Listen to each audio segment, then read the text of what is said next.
Hey there, Eric from Haddee here. This video is for Haddee Teachers, and I'll be going over how to create a group class. So first, click on your profile pic, click on My Courses, click Create a Course, and then click Create a Course again. Click Group Class, choose your category or your subject, and then type in a name, type in your minimum grade that you want to teach, and then maximum grade you want to teach. Type in an introduction, description, session number, I'll just put in 2. Session length, usually they're 60 minutes, but it's up to you. And then for chapter information, you can type in, for example, chapter 1, something, something, and then description, something. And then add in chapter 2, something, something.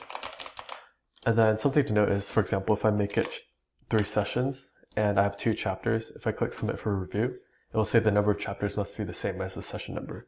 So you basically have to have an outline for each session.